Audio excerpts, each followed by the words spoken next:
le Seigneur ce matin. Nous rendons grâce à Dieu notre Père. Vous savez, je veux vous rappeler encore que la vie chrétienne, ce n'est pas une vie de béni oui. Non, mon frère. Ce n'est pas une vie où le Seigneur applaudit et pardonne en tue-tête parce qu'on fait des choses, il pardonne, on fait. Et ce n'est pas cela. C'est une vie d'amour. Et l'amour que j'ai pour mon Dieu fait que je ne l'offense pas. Et quand je l'offense, je fais tout pour restaurer les choses convenablement. Voilà, frères et sœurs, il y a une séduction que les chrétiens ont. C'est d'abuser du pardon de Dieu. On ne peut pas abuser du pardon de Dieu. Le pardon de Dieu, c'est un acte qu'il manifeste. J'ai décidé de lui obéir. Le pardon ne fonctionne pas dans la désobéissance. Le pardon ne fonctionne pas dans la désobéissance. C'est-à-dire, je ne vais pas aller tromper une fille, me coucher avec elle, et quand j'ai fini, j'ai dit je demande pardon. Ça, je me suis mis le doigt dans l'œil jusqu'au coude. Ça ne fonctionne pas comme ça. Il faut lire la Bible, il faut bien comprendre la Bible. N'inventons pas des doctrines qui ne sont pas de la Bible. Je ne ferai pas du mal à quelqu'un parce que Dieu pardonne et me lever, je demande pardon. Ça ne fonctionne pas comme cela. Frères et sœurs, quand on pardonne, c'est qu'on a décidé de ne plus recommencer. Oui, mon ami. Si on pardonne et si on demande pardon, c'est qu'on est prêt pour ne plus recommencer.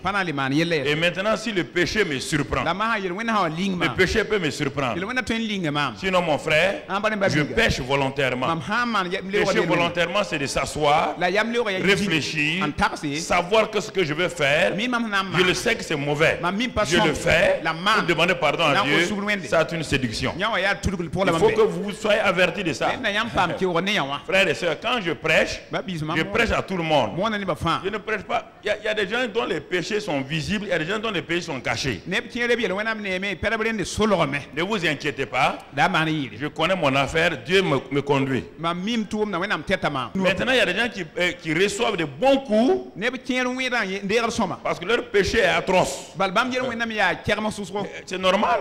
Il y a des gens qui reçoivent des petits coups parce que ce sont des gens qui obéissent déjà. Il y a des gens qui reçoivent la fraîcheur parce que la parole confirme ce qu'ils sont en train de faire là. Ils sont dans la volonté de Dieu.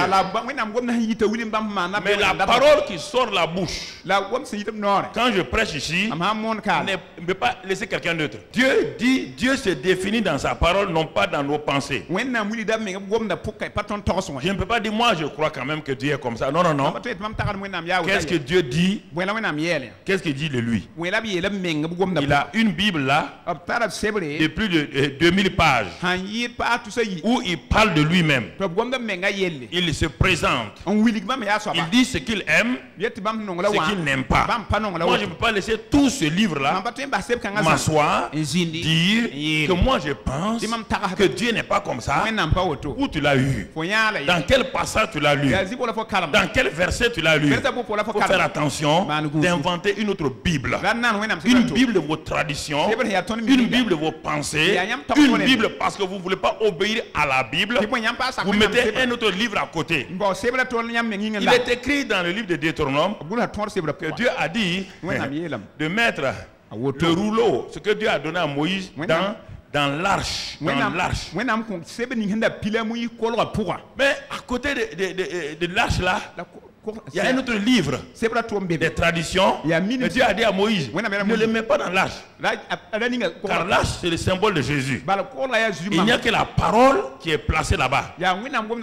Mais l'autre livre là, que les gens ont inventé, Dieu dit à Moïse, pose-le à côté. Parce que ça ne m'intéresse pas. C'est vous qui l'avez inventé, ça ne m'intéresse pas. C'est pourquoi l'église de Christ a laissé la parole.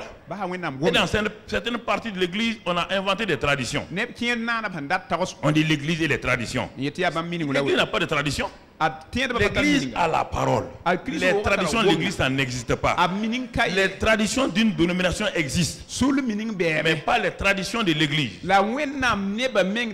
Parce que Jésus a dit que la tradition annule la parole de Dieu. Alors, le prédicateur, quand il prêche la parole, comme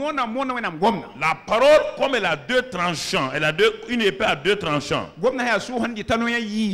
Le premier tranchant sort. La parole qui sort, c'est une épée. Elle fait quoi?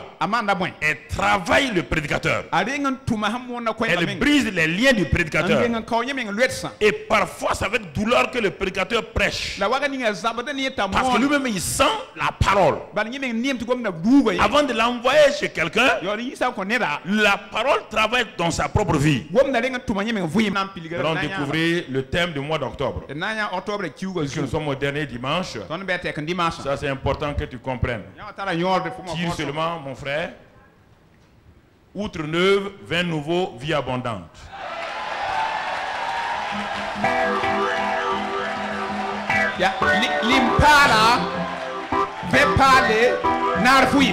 Alléluia. C'est ça. Est-ce que je peux vous poser une question? Le message de dimanche passé, si ce message n'est pas donné, tu peux être une outre neuve. Tu peux recevoir du vin nouveau. Est-ce que tu auras la vie abondante? Quand je parle, ayez confiance en moi. Si Dieu t'a curé, il faut rendre grâce à Dieu. Dieu m'a curé dimanche passé. Parce qu'il veut faire de toi une outre neuve. Parce qu'il a un vin nouveau qu'il veut répandre en toi afin que tu aies une vie abondante. Alors, ce mois d'octobre là, c'est sur ça qu'on va rester. Mais ce matin, on ne parlera pas des outre neuves du vin nouveau. On va parler de l'aspect donc de l'arbre de vie, la vie abondante. Vous voyez, d'un côté, il y a quelque chose qui descend là, d'une montagne, l'eau qui coule en abondance. Cet arbre-là qui porte du fruit. Tout est lié à ça. On ne parlera pas des outre neuves aujourd'hui, mais on va le présenter sous l'introduction de l'arbre. Et c'est pourquoi notre titre ce matin: es-tu un arbre planté près d'un courant d'eau? Et on va revenir plus tard sur les outres parce qu'on n'a pas le temps de démarrer ça aujourd'hui. C'est le même message. C'est le message donc d'introduction du mois d'octobre. Es-tu un arbre planté près d'un courant d'eau? La question est posée. Et parce que ce qu'on a vu dimanche est lié à ce qu'on voit aujourd'hui, pour te permettre maintenant de continuer avec les outre neuves et le vin nouveau. Mais déjà, on va aborder la vie abondante ce matin-là avec l'arbre. Et quand Dieu parle des arbres dans la vie, il parle soit en termes de parabole ou en analogie. La parabole, c'est toujours un symbole pour nous enseigner quelque chose. L'analogie, c'est une comparaison entre deux éléments. Écoute-moi ce matin, et mon frère, ma soeur. Il faut que tu saisisses de quoi Dieu veut te parler ce matin. Et Dieu a utilisé dans la Bible, dans l'Ancien comme dans le Nouveau Testament, chaque fois des arbres pour parler de la vie de son peuple, pour révéler à son peuple ce que lui il attend de lui.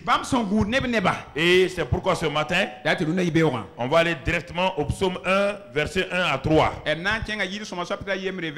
Psaume 1, verset 1 à 3. Qu'est-ce que la parole de Dieu nous dit ce matin? Psaume numéro 1. Regarde ce que la Bible dit. Il dit heureux l'homme. Heureux l'homme qui ne marche pas selon le conseil des méchants et qui ne s'arrête pas sur la voie des pécheurs et qui ne s'assied pas en compagnie des moqueurs.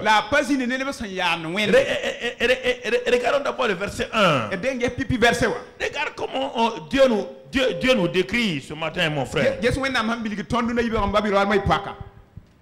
en train de décrire les choses. Dieu est en train de décrire. Qu'est-ce que Dieu dit? Regarde, Dieu te parle. Dieu dit que la condition du bonheur, le bonheur que tu cherches là, Dieu te donne ici ses conditions. Ce n'est pas d'aller à gauche. C'est pourquoi le message de dimanche était important pour préparer ton cœur.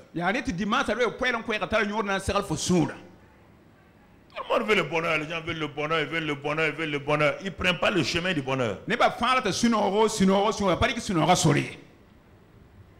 Quand Dieu travaille quelque part, il utilise toujours l'électricité spirituelle. Et comme l'électricité naturelle, il y a le plus et le moins. Pour qu'il y ait la lumière ici, il y a le plus et le moins. Pour qu'une pile marche, il y a le plus et le moins. Dieu dit, si tu veux être un homme heureux, c'est-à-dire un être humain heureux, femme ou homme, ne va pas prendre le dictionnaire pour regarder ce que ça veut dire heureux là-bas. Dès le moment où tu es chrétien, tu as un livre qui montre qu'est-ce qu'un être heureux.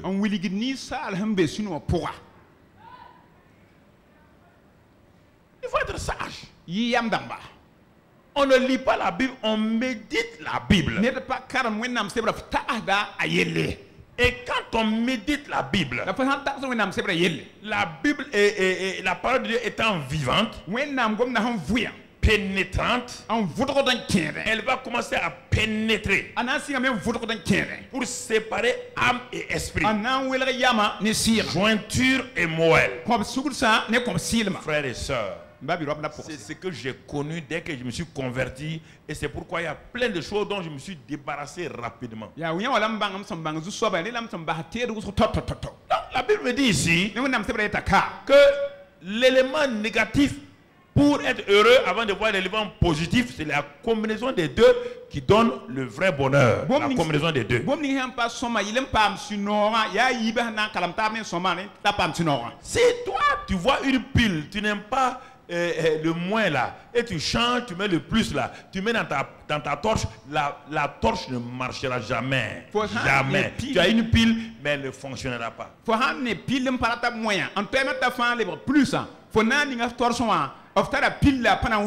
Sois intelligent quand je te parle. La Bible dit, voici les conditions pour être heureux. Le docteur te dit, voici les conditions pour être guéri de ta maladie. Là, tu ne bronches pas. Le professeur te dit, voici les conditions pour réussir au baccalauréat. Là, tu ne bronches pas. Le Dieu Tout-Puissant te dit que tu veux être heureux. Il dit, voici les conditions. Là, tu veux discuter. Tu es un insensé. Insensé.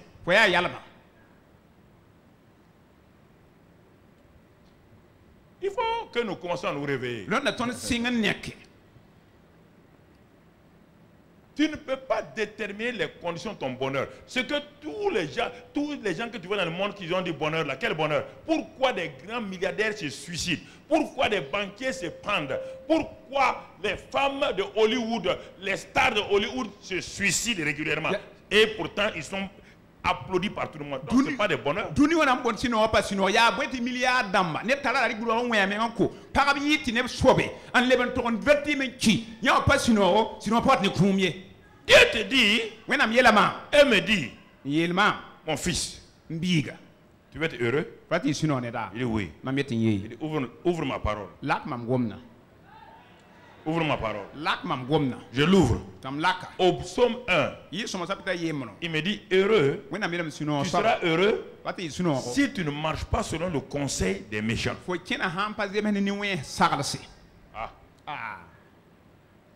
Le conseil des méchants.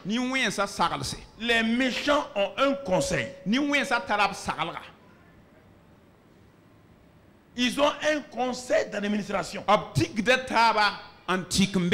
Donc chaque membre est un conseiller patenté de méchanceté. Quand ils sortent de leur conseil, femmes et hommes, ils cherchent à impacter les gens avec leurs conseils. Pour que les gens honnêtes marchent désormais selon le conseil des méchants. Quand le conseil des voleurs se réunit, c'est pour amener quelqu'un d'autre qui est juste pour être un voleur.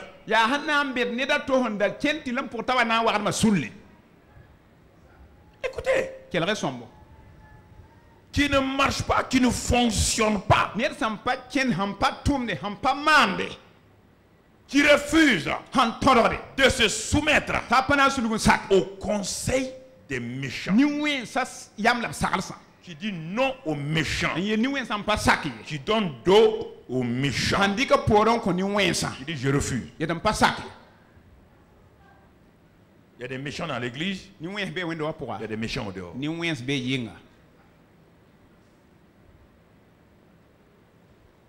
Tu refuses.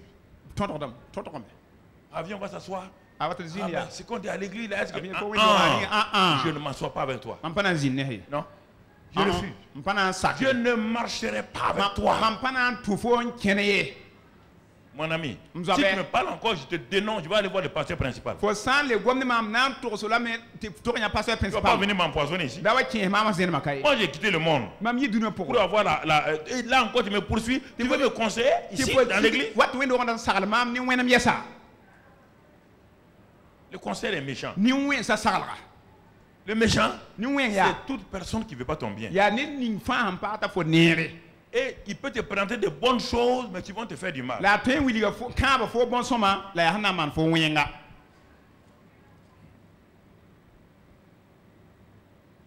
Mon ami, réfléchis. Deuxième chose, il ne marche pas selon le conseil des méchants. Deuxième chose, on revient toujours au psaume 1, verset 1, qui ne s'arrête pas. Alors, pour s'arrêter, c'est qu'il faut marcher. Quand on dit quelqu'un s'arrête, c'est-à-dire il était en train de faire quoi? De marcher, et maintenant il s'arrête au stop. Si tu veux être heureux, ne t'arrête pas au stop des pécheurs. Il y a la voie des pécheurs. Cette voie des pécheurs est tracée par le conseil des méchants. Ce sont les méchants qui déterminent à leur conseil d'administration quelle voie on doit tracer pour que les gens marchent sur ça. C'est le conseil municipal d'une ville qui dit nous allons faire une route ici. Et quand ils sortent du conseil municipal, on fait la route. Dieu te dit que si tu t'assois avec le conseil des méchants, ils vont te proposer la voie. Ils vont te faire arrêter sur la voie des pécheurs. Ils vont te faire arrêter sur la voie des pécheurs. Troisième chose, regarde, marcher, s'arrêter, et ensuite dit, ne s'assied pas en compagnie. Quand tu as fini de marcher, un homme fait quoi? Il s'assoit. Ne t'assieds pas La zine quoi? en compagnie des moqueurs. Au début, ils sont méchants. Maintenant, ils sont pécheurs, ils commettent des choses contre la volonté de Dieu. Et quand ils ont fini, ils vont être ils vont s'asseoir et puis ils vont être des moqueurs contre toi-même. Ils vont se moquer de toi. On dit voilà. Ils disent qu'ils sont chrétiens. Ils sont chrétiens. Les voilà maintenant. Et tu as la tête baissée à leur milieu. Tu as la tête baissée. Tu ne peux pas lever la tête. Parce que maintenant, tu es dans leur compagnie. Tu es dans leur compagnie. Ça, c'est le négatif. Le négatif seul ne donne pas la lumière. Voyons l'élément le plus maintenant. On a vu le moins, voyons le plus. Le plus dit quoi? Le plus dit, mon frère, mais, là, on dit mais, qui trouve son plaisir. On n'a pas dit qu'il lit la Bible. Il trouve son dans la parole de Dieu et qu'il la médite jour et nuit. On n'a pas de lire. On ne peut pas lire la Bible quand on est dans une voiture. On ne peut pas lire la Bible quand on est sur une moto. Mais on peut la méditer. Méditer, c'est de faire passer dans nos pensées, la murmurer par notre bouche, la faire descendre notre cœur en permanence. Dans ta voiture, tu penses. Et de penser aux choses inutiles, médite la parole. Sur ta moto, tu penses. Et de penser aux choses impures, pense aux choses pures. Qui médite, qui la médite jour et nuit. Regardez le résultat. Résultat. Conclusion. Il est. Pas il sera. Il est. Il est. Ce n'est pas quelqu'un qui va prier pour lui. On ne parle pas de jeune ici. Il est comme un arbre planté près d'un courant d'eau. Il est comme un arbre planté auprès d'un courant d'eau. Et ensuite, donne la suite du verset, mon ami. Et qui donne son fruit en sa et dont le feuillage ne se flétrit point. Tout ce qu'il fait, lui, c'est pas la vie abondante.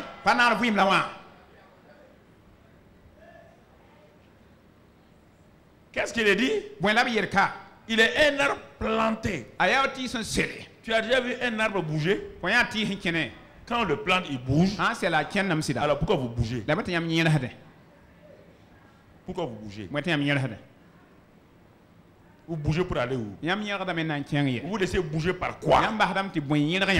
Dieu dit que tu es un arbre. Il dit planté près d'un courant d'eau. Planté. Un arbre planté, il est planté. Est-ce que ta vie est une vie frivole? Tu n'es pas planté. Quand on te cherche, il y avait l'arbre là ici. Où il est? Un arbre qu'on plante, qu'on déracine, qu'on plante, qu'on enracine. À la fin, il va mourir. Prêt. Voyez frère, tout ce qu'il fait, lui réussit. C'est pourquoi je te pose la question. Es-tu un arbre planté près d'un courant d'eau? Alors, puisque Dieu ne ment pas, on te dit que tout ce qu'il fait, lui réussit. Tout ce qu'il fait dans quel contexte? Pas au hasard. Parce qu'en méditant la parole de Dieu, il va faire ce que la parole de Dieu lui dit de faire. On n'a pas dit si s'élève, il s'en va faire n'importe quoi. Non! Quand on dit tout ce qu'il fait là, par rapport à quoi? C'est qu'il vient de méditer. Ça lui réussit. Ça lui réussit. Un arbre planté. Tire sans scellé. Planté. Un scellé. Planté. Un scellé. Près d'un courant d'eau. Couleur nord. Près d'un courant d'eau. Un arbre planté. Tire sans scellé. Mon frère, ma soeur. Un arbre planté. Tire sans scellé. Près d'un courant d'eau. Couleur nord. Ah, frère. Alors regardons. Le but d'un arbre, c'est de faire quoi? Le but d'un arbre, c'est de faire quoi? Le but d'un arbre est de porter du fruit. C'est pourquoi Dieu nous compare à un arbre. Le but d'un arbre, ce n'est pas être planté pour être planté. Il est planté près d'un courant pour porter du fruit. Porter du fruit. S'il reste quoi? S'il reste planté près du courant d'eau là. Regarde Ésaïe 65 avant qu'on revienne. Ésaïe 65 verset 22. Ésaïe 65 verset 22. Qu'est-ce qu'il est écrit là-bas? 65 verset 22. Ils ne bâtiront pas des maisons, ça c'est pour qu'on autre les habite. Ils ne planteront pas des vignes pour qu'un autre en mange de fruits. Car les jours de mon peuple seront comme les jours des arbres. Les jours de mon peuple seront comme les jours des arbres. Et le but d'un arbre planté, c'est quoi? C'est de porter du fruit. L'identité d'un arbre n'est pas dans son feuillage. L'identité d'un arbre ne se trouve pas dans son tronc. L'identité d'un arbre se trouve dans le fruit qu'il porte. Il a beau dire qu'il est un oranger. Si vous voyez des mangues, ce n'est pas un oranger. Un oranger est un oranger, il ne peut pas être un manguier.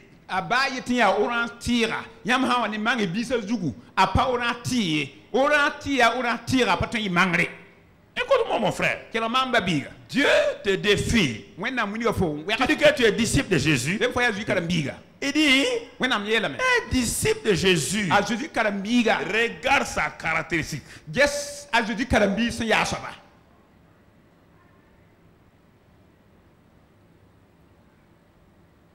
Regarde-le. Il y a des moments, je ne sais pas pourquoi les gens aiment s'asseoir et se mentir soi-même. Moi, je ne sais pas. S'asseoir, et toi-même, tu tapes ton goumbé, tu es content, tu sais bien que tu te flattes. On ne parle pas ici de pardon. On te parle de ta vie. Le pardon n'est rien. Mon frère. Si Dieu t'a pardonné, tu ne portes pas de fruits. À quoi tu sert le pardon? Oui. Luc 6, 44. Luc 6, 44. Qu'est-ce que la Bible dit là-bas? Luc 6, 44. Car chaque arbre se connaît à son fruit. Donc, puisque nous sommes des arbres, chaque chrétien se reconnaît à son fruit. Tu ne peux pas dire que tu vis, tu manifestes l'impureté et tu vas dire que toi tu es saint. Tu es un disciple de Christ, c'est faux. C'est faux et faux. Chaque arbre se reconnaît à son fruit. Par ses feuilles, par ses branches, par son tronc.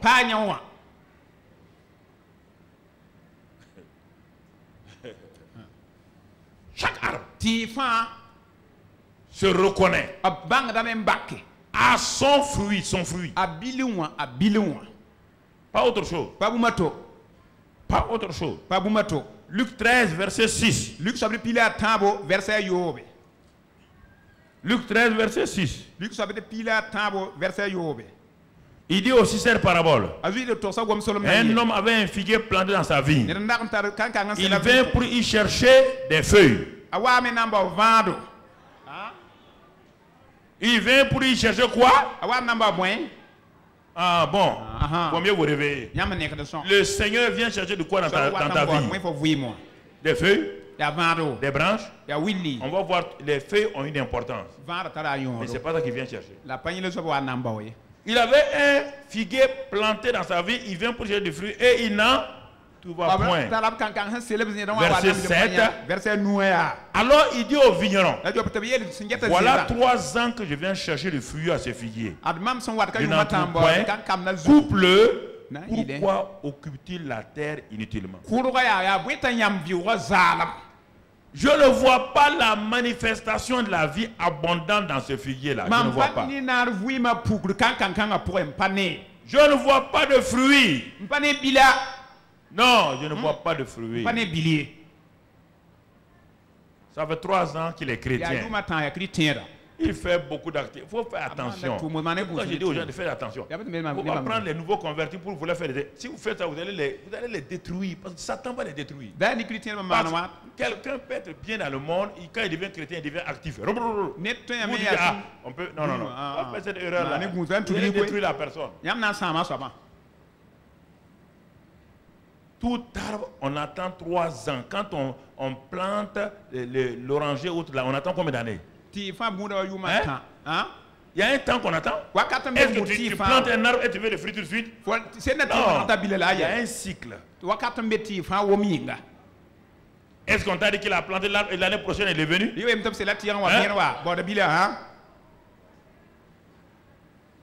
Donc 3 ans c'est le minimum pour que ta vie porte des fruits. Si pendant 3 ans ta vie chrétienne ne porte pas de fruits, il y a un coucou qui est en train de se préparer.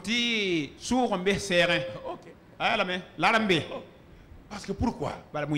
Ce que Dieu te demande là, il ne te demande rien.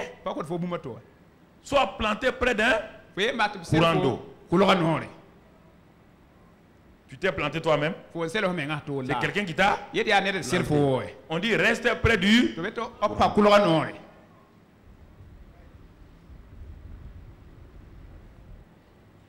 Tu comprends? C'est pourquoi, si on ne commence pas les autres 9 nouveaux, tu ne vas pas comprendre. C'est pourquoi je commence par l'arbre.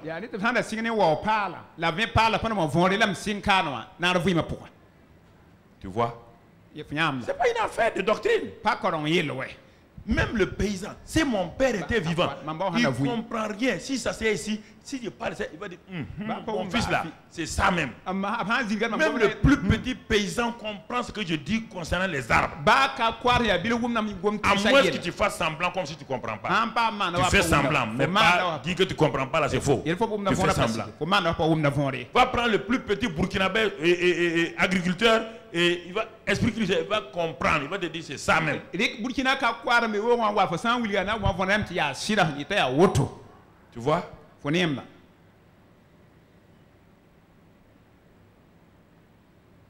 Il dit qu'il ne trouvera pas de fruits. Et pour que ça soit vrai, Jésus pour nous enseigner, dans Marc 11, Jésus voit un figuier. Et il s'en va. Le figuier avec quoi? Beaucoup de quoi? Feuilles.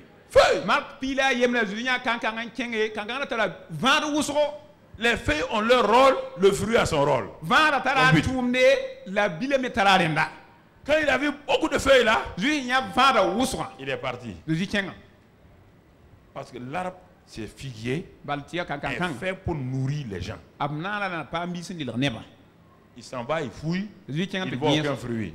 Non, c'est anormal. C'est anormal. Si ta vie ne nourrit pas les autres, si ta vie ne donne pas gloire à Dieu, tu occupes un terrain inutilement. Et le Seigneur est obligé de te couper parce que tu occupes son terrain inutilement. Ce que Dieu nous dit là, il n'y a rien de mauvais ni de méchant, il n'y a rien. Il n'y a que ceux qui sont vraiment têtus qui ne veulent pas comprendre. Je ne sais pas si dans ta maison tu as mis un manguier pour faire quoi? En mettant le manguier là, tu pensais à quoi? Tu pensais à l'arbre ou tu pensais à quoi? Au mangue, tu vois? Le manguier ne porte pas 10 ans, 15 ans. C'est normal?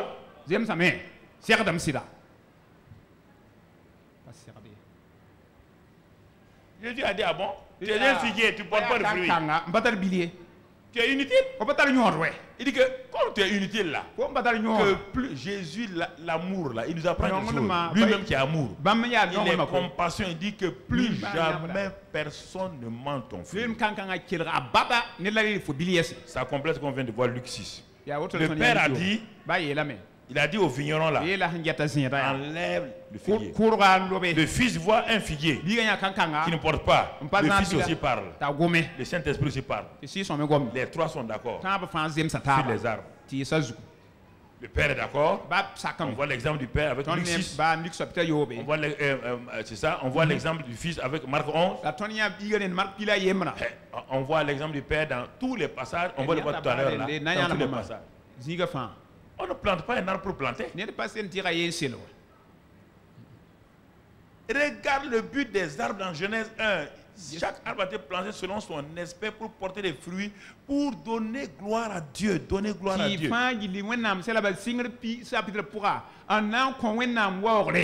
Si tu ne comprends pas, je vais à la fin, je vais te laisser, les arbres vont te parler. Chaque arbre va se présenter. Tu vas le voir, chaque arbre va se présenter et tu vas voir que même les arbres sont intelligents. Ils vont se présenter un à un.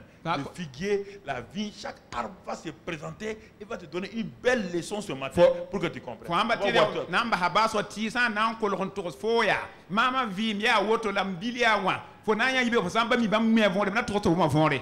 Mon frère, ma soeur, l'homme heureux, la femme ou l'homme heureux, c'est là l'homme qui est comme un arbre qui donne son fruit en son temps et dont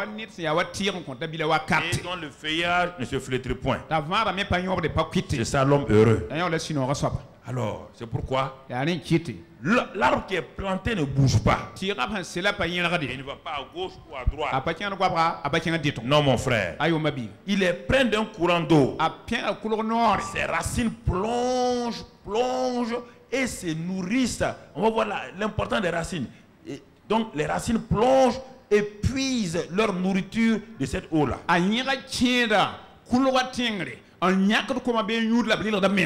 L'arbre planté près d'un courant d'eau, c'est le chrétien qui est en connexion, en communion permanente avec le Saint-Esprit.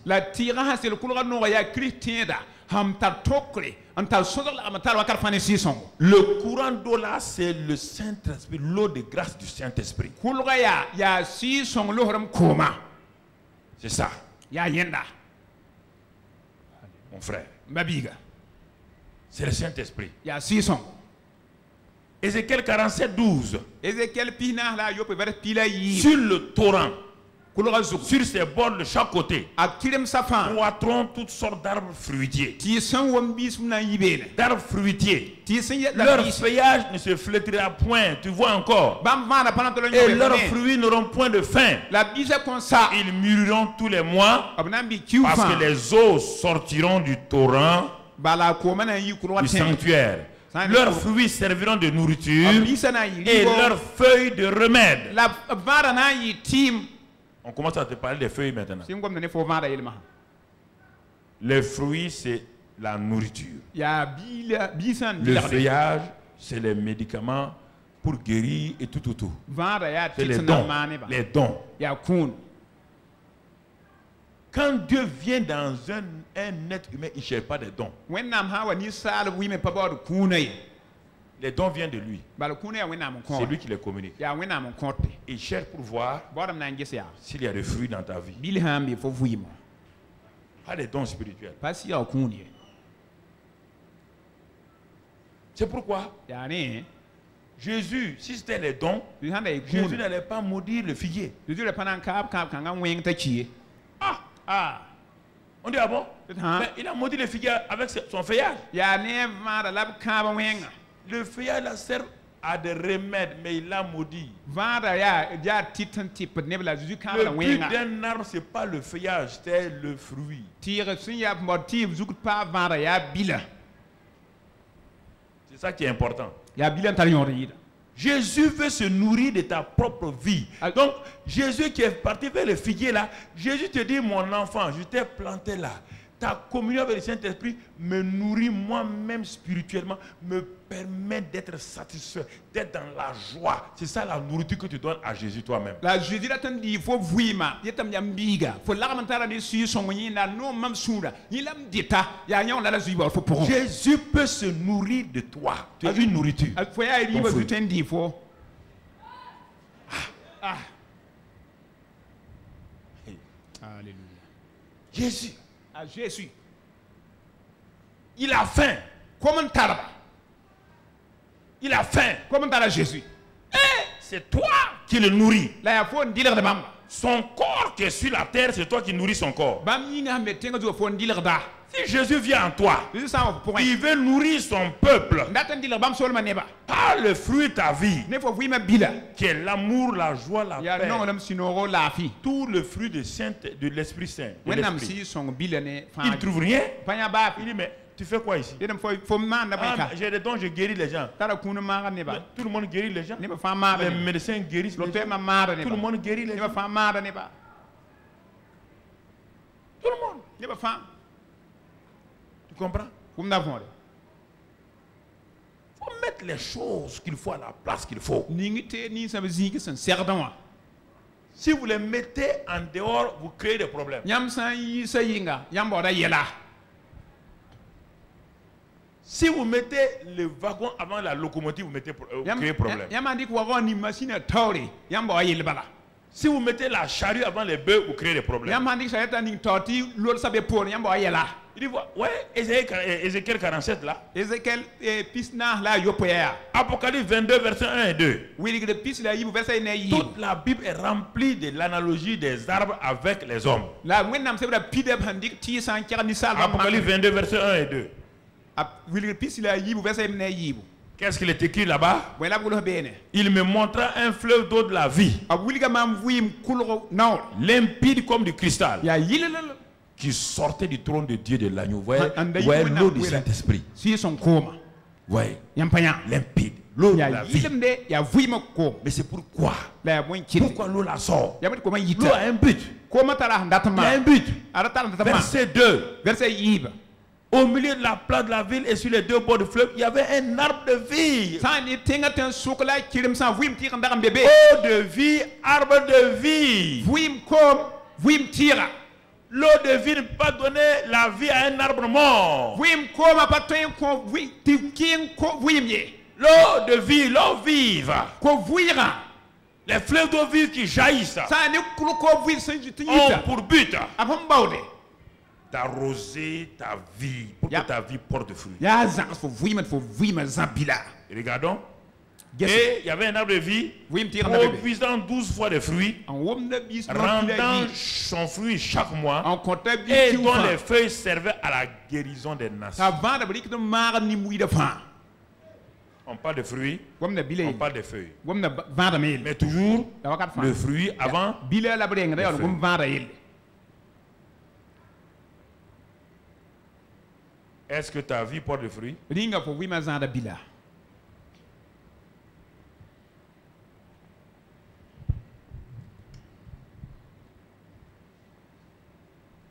Un arbre qui a été planté, on ne le coupe pas si ce n'est pas vraiment nécessaire. L'arbre est planté pour croître, grandir, porter des fruits et glorifier. Si on coupe un arbre, il doit avoir une raison. On l'a déjà vu dans Luc 4 là, Luc 6 et regardons Matthieu 7 verset 18. Matthieu 7 verset 18. Regardons là-bas. Un bon arbre ne peut porter de mauvais fruits. Ni un mauvais arbre porter de bons fruits.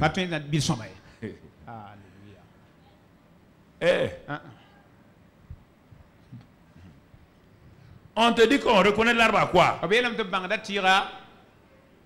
Voici un arbre qui porte de mauvais fruits. L'arbre l'a dit que lui il est bon. Qui va croire à ça? Qui va croire?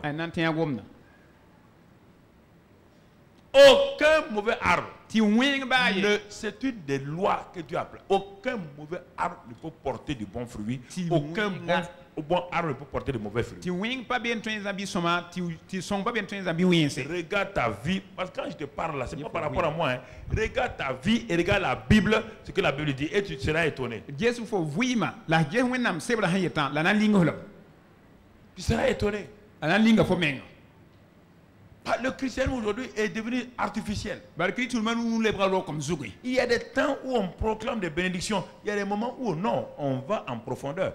Parce que pour cueillir les fruits, c'est qu'on a entretenu l'arbre. Vous croyez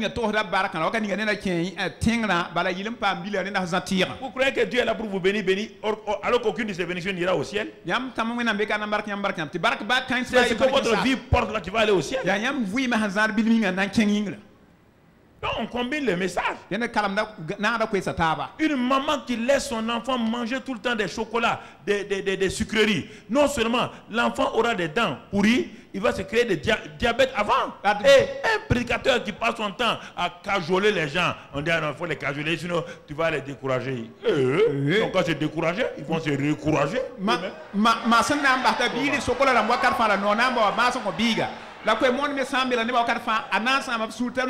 Si moi te décourage, recourage toi-même.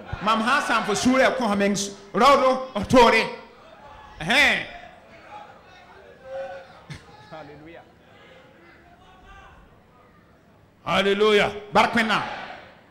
Mon frère, ma soeur. Tu vois? Tu vois? Regarde une histoire. Pour montrer que les arbres et les hommes c'est la même chose. Allons lire dans Daniel 4. Daniel 4 verset 10. Tu vas comprendre quelque chose. Tu vas comprendre quelque chose. Daniel 4 verset 10. Regardons ce que la parole de Dieu dit sur un grand roi appelé Nebuchadnezzar. Et il a eu un rêve. Dieu a béni ce roi-là, mais il ne veut pas reconnaître. Un jour, Dieu lui donne un rêve. Écoutez, moi j'aime Dieu parce que quand il te parle, dans Job, tantôt il dit quoi? Tantôt il parle d'une et d'une autre. Et l'on y fait pas quoi? Dieu nous avertit. Maintenant, il dit que quand les gens sont endormis, Dieu fait exprès. Il dit que le roi là, Nebuchadnezzar est tellement fier de lui qu'on ne peut pas lui parler. Quiconque veut lui parler, il est assis, il te regarde. Dieu dit, il n'y a pas de problème. Il s'est couché. Voici maintenant le rêve. Il dit, lis. Reviens. Voici les visions de mon esprit. Pendant que j'étais sur ma couche, je regardais et voici, il y avait au milieu de la terre un arbre d'une grande hauteur. Cet arbre était devenu grand et fort. Sa cime s'élevait jusqu'aux cieux et on le voyait les extrémités de toute la terre. Voici un homme béni. Voici un arbre béni. Alors donc on est content, hein? L'arbre est béni, oui ou non? Un arbre dont le sommet atteint quoi? Et de partout du monde on faisait quoi? Attention à ta vie, hein? Tu peux être comme ça. Tout le monde peut te regarder. Tout le monde te voit. Tout le monde t'admire. Tout le monde... La femme là, elle est importante. L'homme là est important. Mon frère. Attends, regarde la suite. Regardons la suite. Lis la suite, mon ami. Qu'est-ce qu'il dit? Son feuillage était beau et ses fruits. Lui-même, cet arbre-là apportait même des bons fruits et un bon feuillage. Quand je lisais ça, je dis Seigneur. Un arbre comme ça, magnifique, grand, bon feuillage, feuillage vert, bon fruit. Il portait de la nourriture pour... Donc, ses fruits étaient quoi? Toujours la nourriture. Hein? Les bêtes des champs s'abritaient sous son ombre. Son feuillage était quoi? Son feuillage protégeait les gens. Donc guérison. Oui ou non? Les oiseaux du ciel faisaient demeure parmi les branches et tout être vivant. Mon ami, tu peux continuer? Tirer de lui ça. Voici un arbre qui est complet. Complet. Mais il doit demeurer toujours près d'un. Il doit demeurer où?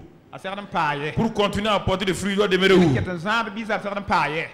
Mais quand il est arrivé là, qu'est-ce qu'il a fait? Je suis arrivé. Je vais vivre comme je veux. Il prend son argent et fait ça. Il fait ça. Il domine les gens. Il fait ça. Dieu le regarde. Il dit, ah bon?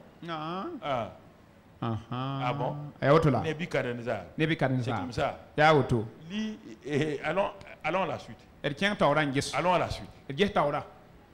Dans les visions de mon esprit que j'avais sur ma couche, je regardais et voici un de ceux qui veillent et qui sont saints descendus des cieux. On te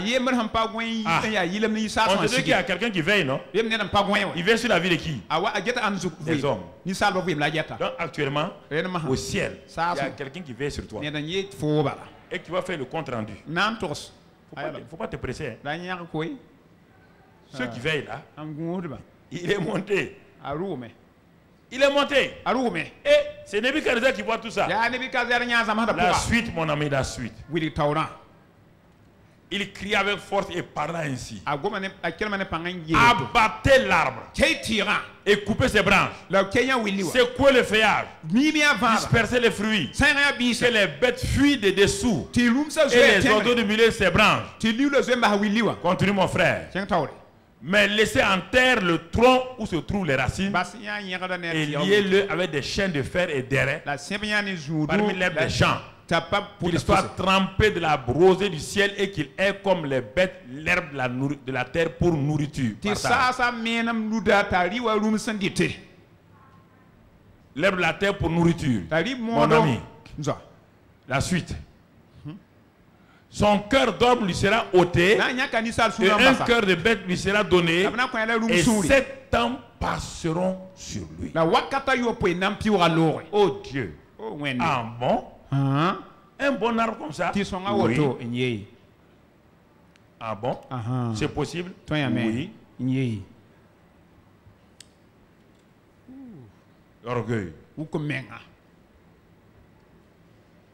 Le refus de se soumettre à Dieu. Tu peux te trouver dans un cas comme ça.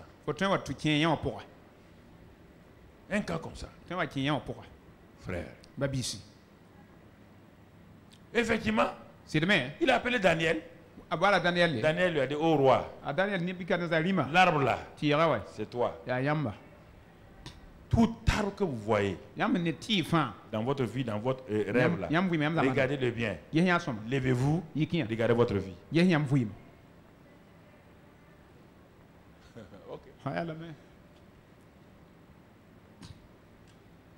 Dans votre vision, dans votre rêve là, les arbres que vous voyez là, regardez-les très bien, regardez-les très bien.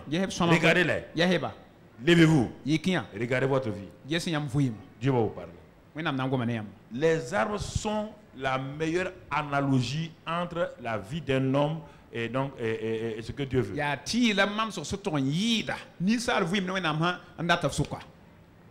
Dieu parle. Il utilise des visions, des paraboles, des analogies.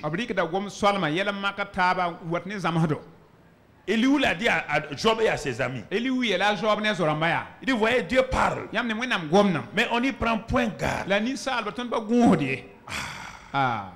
Un homme qui est devenu une bête. Il a perdu la mémoire humaine. Il a été attaché 7 ans. Ses ongles ont poussé comme des griffes. Ses cheveux étaient longs, il mangeait de l'herbe. Il est devenu herbivore. Et il est attaché. Dieu a empêché quiconque de le tuer. Regarde comment Dieu, il veut nous enseigner. Il dit, regarde Nebuchadnezzar, regarde-le. Regarde-le.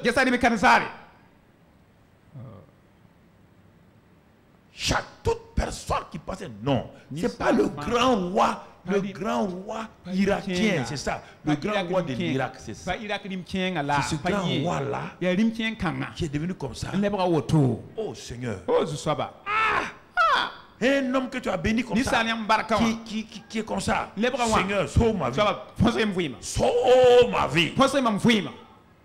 Change ma vie. Sauve ma vie. C'est à ce cri que Dieu veut que les gens aillent.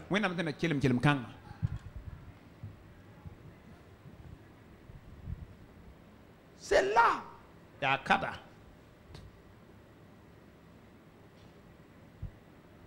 C'est là, mon frère.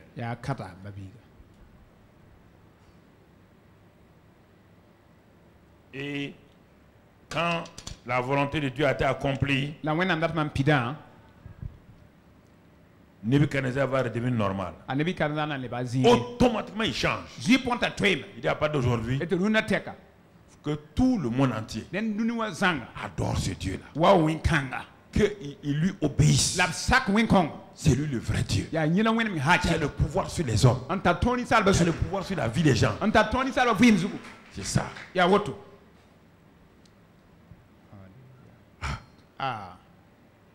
Écoute-moi, mon frère. Le christianisme, c'est pas venir et recevoir des bénédictions tout le temps. Et partir en ville, gaspiller ces bénédictions. N'oublie pas que le fils, c'est lui qu'on appelle le fils prodigue. Qu'est-ce qu'il a fait devenir fils prodigue? Pourquoi on l'appelle fils prodigue? C'est la séparation d'avec son père. Tellement où tu te sépares, tu ne demeures pas planté près d'un courant d'eau. Écoutez mon frère, viens là. Tant que le fils, le jeune fils était avec son père, la vie du père infusait en lui. Les tentations étaient là. Mais jamais, jamais, il n'a gâché sa vie. Il est devenu prodigue quand il était planté près d'un courant d'eau. Son père était le courant d'eau. À cause de ça, sa vie était renouvelée. Sa vie était rafraîchie. Sa vie était bénie. Mais le danger a commencé quand? Le danger a commencé quand il a lâché la main de son père. Non, le père est resté sur place. Il n'a pas bougé. C'est le fils qui a pensé que lui n'est pas un arbre planté, qu'un arbre peut bouger. Qui a pensé qu'un arbre peut bouger. Qui a pensé qu'un arbre peut se déraciner soi-même, aller se planter ailleurs. Alors qu'est-ce qu'il a fait? Il s'est déraciné et il allait se planter sur un autre terrain qui ne lui convient pas. Un terrain où il n'y a pas l'eau vive. Un terrain où il n'y a pas la fertilité. Un terrain où il n'y a pas l'eau fraîche. Aussitôt, les péchés, l'impureté, les fornications, les mensonges, les escroqueries ont commencé. Ici, il n'y a pas d'impureté. Mais ici, il y a tout ce dont la chair a besoin. Écoute-moi très bien. Voici pourquoi tu pêches comme un canard. Parce qu'on ne peut pas être ici, là, planté près du courant d'eau, vivre de la vie de l'esprit et faire ce qu'on fait. Impossible. Impossible. Dis dans Romains 8, dis tout ça. Ceux qui marchent selon leur chair ne peuvent pas plaire à Dieu.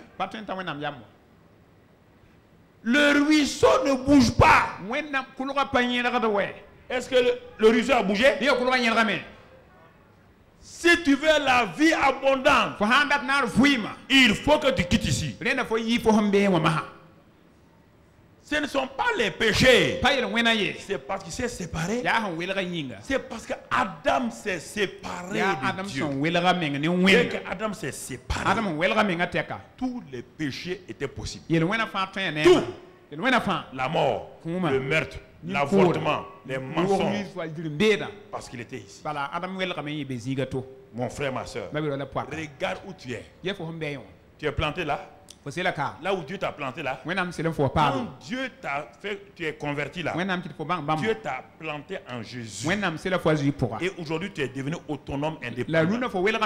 Parce que Dieu t'a béni comme Nebuchadnezzar. Tu as coupé. Et tu fais ce que tu veux. Adam a quitté. Le fils prodigue. Le fils a quitté.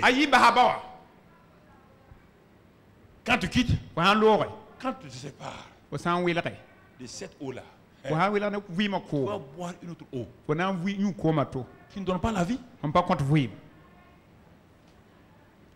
vas boire l'eau souillée, l'eau sale. Au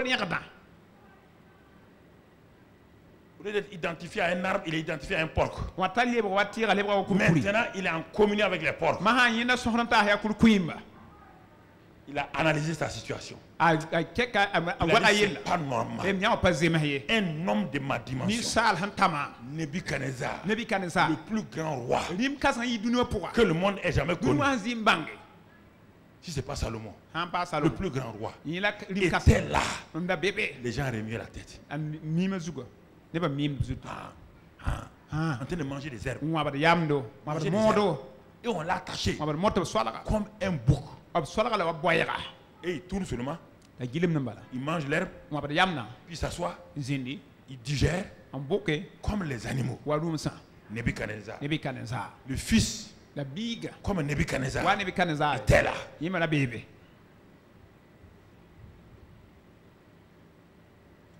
Le fils est élevé. J'irai vers mon père. Je confesserai mes péchés. Le père ne l'a pas laissé confesser. Parce que ce qui est important pour le père, là, les péchés ont déjà fatigué l'enfant. Ce n'est pas la peine de lui dire de confesser. Le fait qu'il soit revenu vers le père, là, au fur et à mesure qu'il approchait, il retournait où? Vers quelle eau? Au fur et à mesure qu'il retournait, quand il est parti, qui a couru vers lui? Qui a ouvert les bras? Qui l'a accueilli? Le père. Quand il l'a accueilli, ça a changé, oui ou non? Ça a changé, oui ou non? Est-ce qu'il a été justifié, oui ou non? Il a reçu un vêtement neuf, oui ou non? Il a reçu le veau gras, oui ou non?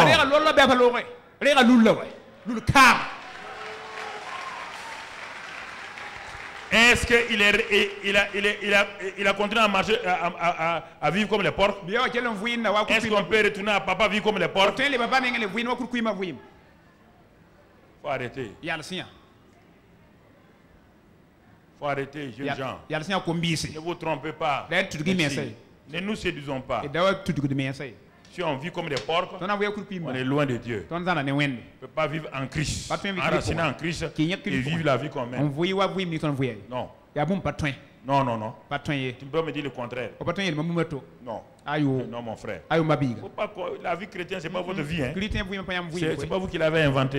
Ni moi. Alors, frère, Nebuchadnezzar a été restauré. Maintenant, regardons, laissons les arbres parler. Laissons les arbres parler. Les arbres disent que nous, chacun de nous a été créé pour un but. Un jour, les arbres ont fait une réunion. Il y a un méchant qui est venu dire aux arbres là, quel est l'arbre qui va venir régner sur nous? Ah bon? Les arbres ont dit ah bon? Dans le monde des arbres, il n'y a pas de roi. On n'a qu'un seul roi, c'est le Créateur. Toi, tu veux régner sur nous? Qui va régner sur nous? Alors, les arbres, en faisant leur réunion, ils vont demander à chaque arbre de venir régner. Le livre des juges. Va dans Juge. Et donne-nous ce passage-là, mon frère, Juge 9. Voilà, les arbres partis pour aller oindre un roi et le mettre à leur tête. Il dit à l'olivier, règne sur nous. Mon ami, si je ne te dis pas de continuer, Ils disent à l'olivier, règne sur nous. Mais l'olivier leur répondit, renoncerai-je à mon huile qui m'assure les hommages de Dieu et des hommes pour aller planer? Il n'a pas de régner pour aller planer. C'est moi que vous voulez flatter. Vous voulez flatter? Je vais perdre mon huile. Mon huile qui est formidable. Mon huile qui... Regardez l'huile d'olivier. Dès le moment où Dieu a parlé d'un arbre et son huile, ça veut dire que naturellement cet arbre-là est important même pour le corps humain. Vous ne savez pas ça? Dès que Dieu élève, l'olivier parle de lui. Qu'est-ce qu'il est? Il rend hommage à Dieu et à qui? Aux hommes. Il est utile à Dieu et il est utile à Dieu pour moindre les rois. Il est utile aux hommes pour leur repas, pour enlever toute forme de maladie dans leur corps. C'est ça l'olivier. Tu veux que moi je laisse ça là pour devenir planer sur vous? Il a dit non. Autre arbre. Et les arbres au figuier. Et toi? Viens, règne sur nous. Écoutons la réponse du figuier. Mais le figuier leur répondit, renoncerai-je à ma douceur, à mon excellent fruit, pour aller planer sur des arbres? Mon excellent fruit. Regardez sur le plan médicinal. Regardez le figuier. Ce qu'il produit dans les corps des gens. Étudiez ça. Allez-y prendre n'importe quel livre de biotop et vous notez. Allez voir les vertus de l'olivier, les vertus du figuier, ses feuilles, ses arbres et tout. Quand Ézéchias était en train de mourir là, on a pris quoi? On a pris quoi? Figue, on a placé où? Et l'ulcère est parti, non? Alors, vous les docteurs là, où êtes-vous? Je vais donner des comprimés bizarres pour étudier les arbres de Dieu. Mais regardez, regardez frère, chaque arbre, allons-y, est-ce qu'il y a un autre arbre encore? Est-ce que la suite? Et les arbres disent à la vie, viens toi règne sur nous. Et la vie dit, mais la vie répondit, renoncerai à mon vin qui réjouit Dieu et les hommes. Mon vin réjouit qui? Alors c'est pourquoi on va parler du vin. Du vin quoi? Ça réjouit qui? Dieu et qui?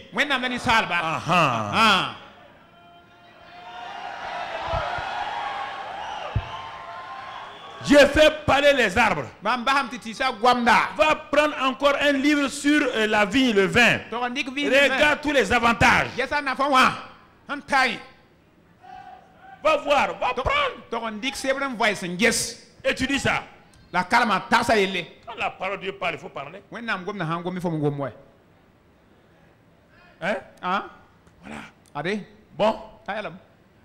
Ils ont continué à chercher. Regardons. Alors tous les arbres au buisson d'épines. Est-ce que tu as vu un épineux avec des fruits? Viens toi. Viens. Ils l'ont méprisé. Viens toi là. Toi, viens. Quoi? Alors c'est toi qui es l'épineux. Toi tu veux régner. Tu ne veux pas rendre hommage à Dieu et aux hommes. Tu veux régner. Et le buisson d'épines répondait aux arbres. Écoutez, si c'est de bonne foi que vous voulez moindre pour votre roi, venez, réfugiez-vous sous mon ombrage. Est-ce que quelqu'un peut se réfugier sous les épines? C'est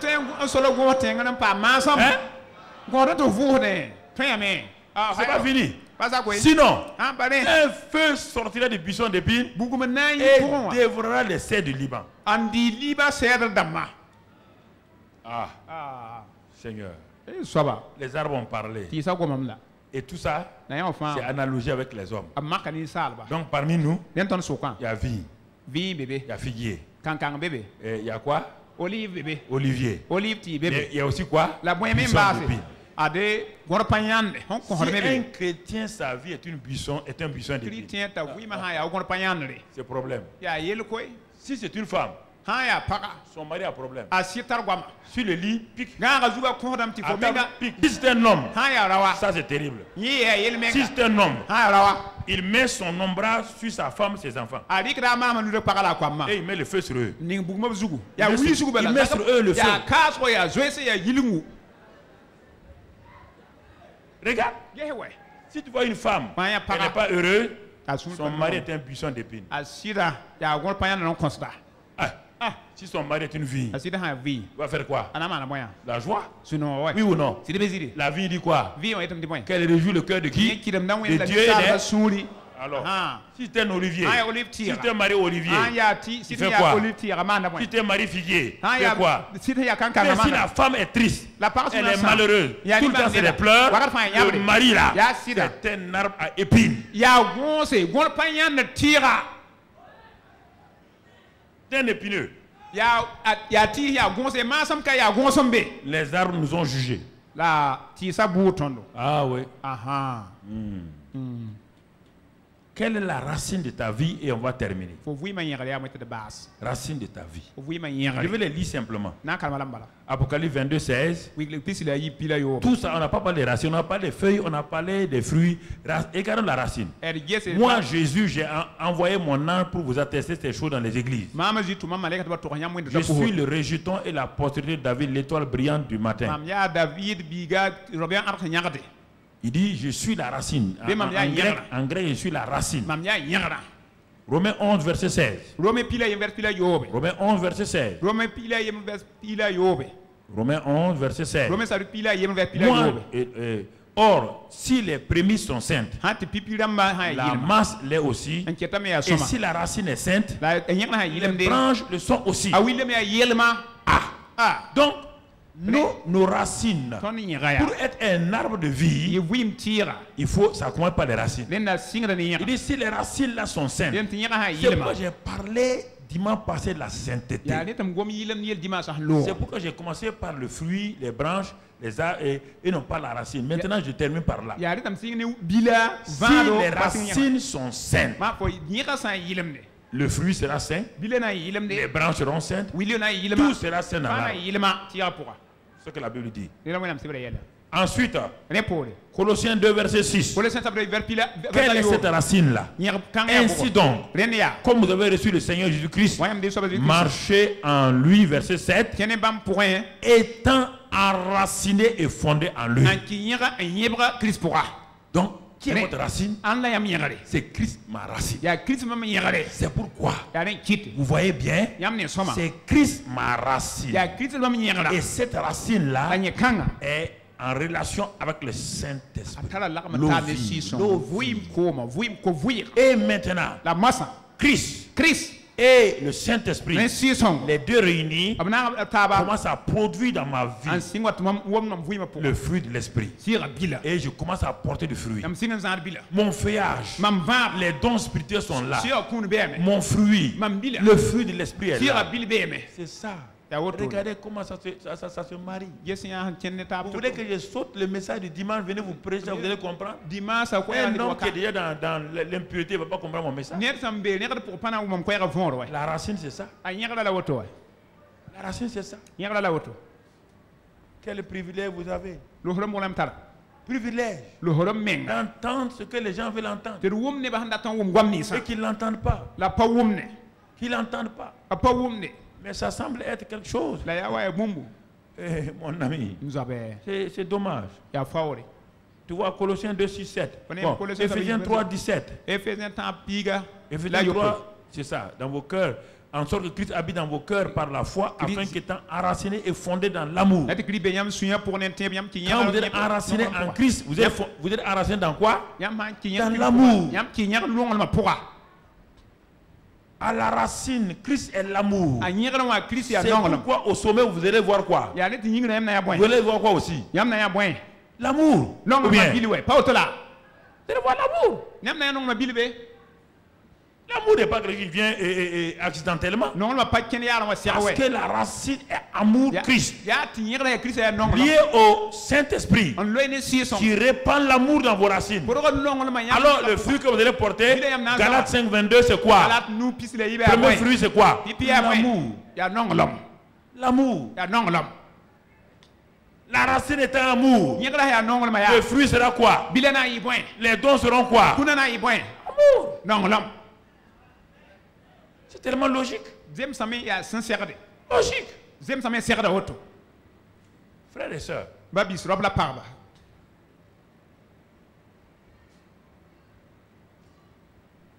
Hébreux 12, 15.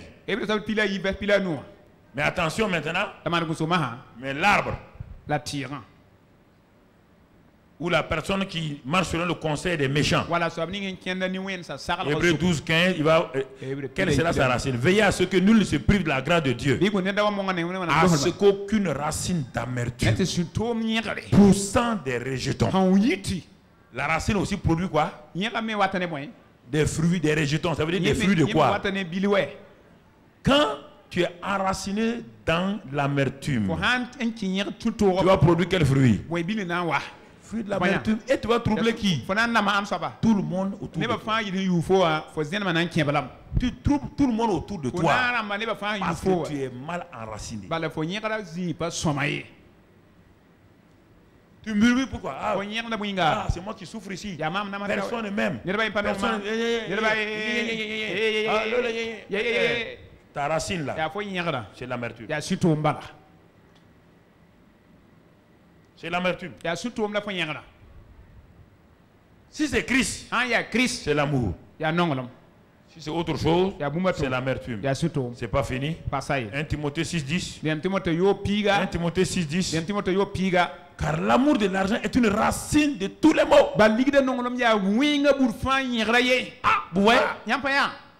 Enraciné en Christ. L'amour, la joie, la paix. Je porte le fruit de l'esprit. Quand je ne suis pas enraciné en Christ, l'amertume, l'amour de l'argent et tous les maux que ça provoque. Là, je vends mon corps, je tue les gens, je trahis mes amis. C'est ça. L'amour de l'argent. Écoutez-moi, il y a une erreur que les gens connaissent. L'amour de l'argent ne veut pas dire tu veux seulement l'argent pour l'argent. L'amour de l'argent a deux faces que vous devez comprendre. Celui qui n'en a pas là, lui il est passionné, il veut avoir l'amour. Il va faire des compromissions. Si tu es une fille, elle va vendre son corps. Si tu es un garçon, il est prêt à faire des compromis. Avoir l'argent. Ça, c'est le premier aspect de l'amour de l'argent. Le deuxième aspect de l'amour de l'argent, quand tu as l'argent maintenant, le deuxième aspect qui est aussi dangereux que le premier, l'argent te fait devenir un coureur de jupons. Tu achètes n'importe quelle fille avec ça. Et tu es prêt à faire n'importe quoi avec ça. Voilà les deux aspects de l'argent. C'est pourquoi ceux qui ont l'argent ne veulent pas venir ici à l'église. Parce qu'on va les empêcher de vivre comme ils veulent. Ils ne veulent pas entendre le message de Pasteur Karamé. L'amour de l'argent, c'est la racine de tous les maux. Il y a beaucoup de pauvres qui sont purs, saints, donnent leur argent. Donnent leur argent. L'amour de l'argent. Alors mon frère, ma soeur. Alors, écoute-moi ce soir. Ce matin, pour terminer, je vais te lire un verset qui va te donner de l'espoir. Matthieu 15, verset 13. Matthieu 15, 13. Écoute ce que Dieu va te dire ce soir. Il répondit. Jésus répondit. Toute plante que n'a pas planté mon Père Céleste sera déracinée. Écoute-moi maintenant ce matin-là. Tu veux être un arbre de vie. Mais l'ennemi a sémé beaucoup de choses en toi. Dieu dit que toute plante que mon Père n'a pas plantée sera déracinée. Alors c'est pourquoi ce matin, toute impureté que Satan a plantée en toi est déracinée maintenant au nom de Jésus. Amen. C'est la partie importante maintenant. Ne te décourage pas. Je t'ai amené jusqu'à ce que tu sois le dos contre le mur. Tu as maintenant le dos contre le mur. Tu ne peux pas reculer. Je vais te faire avancer. C'est pourquoi je dis, toute plante, toute racine qui a été plantée par Satan, le monde, ce matin, est déracinée par le feu du Saint-Esprit. Alléluia. Toute maladie que le père, est-ce que le père plante des maladies? Le père plante des maladies. C'est pourquoi toute maladie que Satan a plantée est déracinée ce matin au nom de Christ Jésus. Hey! Écoute-moi mon frère, ma soeur. Écoute-moi. Toute stérilité. Est-ce que Dieu donne la stérilité? Est-ce que Dieu donne la stérilité physique, spirituelle, morale, financière? Mets ta main sur ton ventre.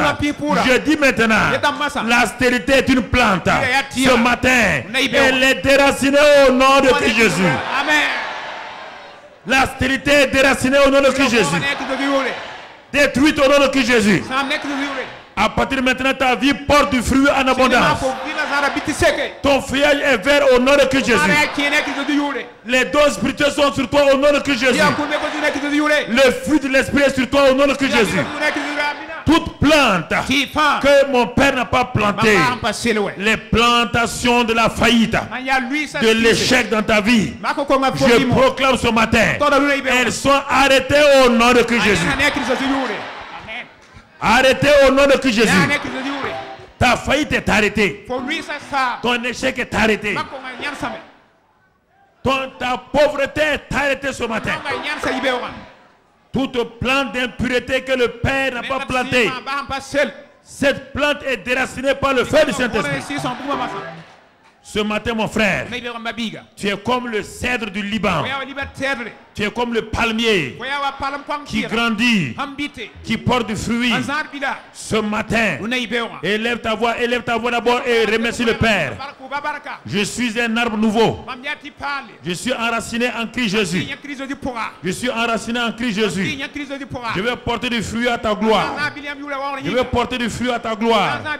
Merci ce matin, Seigneur, pour cette plante que je suis. Je refuse d'être un arbre planté là où Dieu m'a pas planté.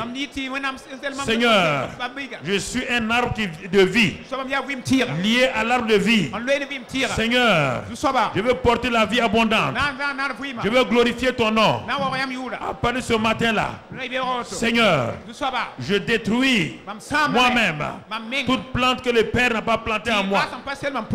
J'ai le pouvoir. Je reçois cela ce matin. Je bénis le Seigneur. Je glorifie le Seigneur. Dans le nom de Christ Jésus. Alléluia. Écoute-moi ce matin. Toute plante que Satan est venu planter dans ta maison, ce matin, cette plante est déracinée au nom de Christ Jésus. Écoute-moi. Tout mari que Satan a planté devant toi pour te séduire, pour que, jeune fille, pour que tu ailles te marier à lui, je dis ce matin, je coupe cet arbre à sa racine au nom de Christ Jésus. Et Dieu va planter dans ta vie un bon arbre, un bon mari au nom de Christ Jésus. Je dis ce matin-là, pour ton futur, le travail que tu es en train de guetter, je dis ce matin, Seigneur, si c'est un travail que tu n'as pas planté, que ce travail-là soit maintenant déraciné au nom de Christ Jésus. Mets en place ce travail-là, le travail que tu as prévu toi-même. Plante le travail dans la vie de ton enfant au nom de Christ Jésus. Dans le nom de Christ Jésus ce matin-là, que toutes tes affaires où tu as échoué, et tu as échoué parce qu'ils ne sont pas plantés autour de l'eau de vie, qu'à partir de maintenant, dans tes affaires, toute affaire qui ne vient pas de Dieu soit détruite au nom de Christ Jésus. Et qu'à partir de maintenant, toutes tes affaires soient plantées en Christ au nom de Christ Jésus. Et que cela porte du fruit au nom de Christ Jésus. Que cela porte du fruit au nom de Christ Jésus. Que cela soit abondant au nom de Christ Jésus. Que la vie abondante commence dans ta vie au nom de Christ Jésus. Que le Seigneur visite ta vie au nom de Christ Jésus. Que le Seigneur te renouvelle au nom de Christ Jésus. Que ce mois-là soit un mois de changement total. Un mois de vin nouveau. Où les outre-neufs sont placés. Et un mois où tu vas récolter en abondance, où tu vas glorifier le Seigneur, où ta vie va rendre hommage au Seigneur. C'est un mois de témoignage au nom de Christ Jésus. Un mois de témoignage au nom de Christ Jésus. Un mois de guérison au nom de Christ Jésus. Un mois de miracle au nom de Christ Jésus. Un mois de victoire au nom de Christ Jésus. Un mois de bonne santé au nom de Christ Jésus. Un mois où tu vas rire à gorge déployée au nom de Christ Jésus. Un mois où tu vas célébrer le Seigneur. La célébration du Seigneur. Merci ce matin, Père. Merci pour ta grâce. Merci pour ton amour. Parle la langue. Parle la langue. Prends possession. Prends possession. Prends possession. C'est le mois de la vie abondante. C'est le mois de la vie abondante. C'est le mois de la vie abondante. C'est le mois de la vie abondante. C'est le mois de la vie abondante. C'est le mois de la vie abondante. Seigneur, je déracine tout arbre dans le nom de Christ Jésus. C'est le mois de la vie abondante. Le mois de la grâce surabondante. Père, je te remercie ce matin. Je te bénis ce matin-là. Je te loue ce matin-là. Merci pour ta grâce. Merci pour ton amour. Parle, parle, parle. Ne sois pas découragé. Parle. Le Seigneur t'a parlé. C'est pour t'encourager. Prends possession, prends possession. C'est le mois de la vie abondante. C'est le mois de la vie abondante. C'est le mois où tout échec est barré. Tout échec est détruit. Toute stérilité est détruite. C'est le mois de mon enfantement. C'est le mois d'octobre. C'est le mois où je commence à avoir l'enfant. C'est le mois de ma fécondité. La stérilité disparaît. Dans le nom de Christ Jésus. Dans le nom de Christ Jésus. Dans le nom de Christ Jésus. Dans le nom de Christ Jésus. Dans le nom de Christ Jésus. Dans le nom de Christ Jésus. Dans le nom de Christ Jésus. Amen. Amina. Amen. Amen.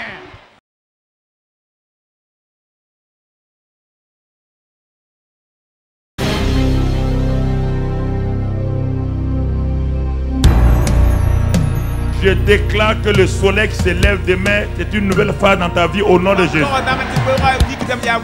Je déclare que ta longue nuit d'échecs, d'efforts, où il n'y a pas de fruit dans ta vie là, je déclare que cette nuit est finie et qu'à partir de maintenant, tu rentres avec une barque remplie au nom de Jésus. J'ai dit demain matin, au lever du soleil, tu vas arrêter tes pleurs et tu vas commencer à rire. Tu vas commencer à rire. Dieu met dans ta bouche le rire au nom de Jésus. Dieu essuie tes larmes. Ta longue nuit est finie. Ta longue nuit est finie. Une journée nouvelle commence. Une journée de paix et de joie. Une journée de victoire. Une journée de productivité. Une journée de prospérité. Une journée de ministère abondant. Ta longue nuit est finie. J'ai déclaré que c'est fini.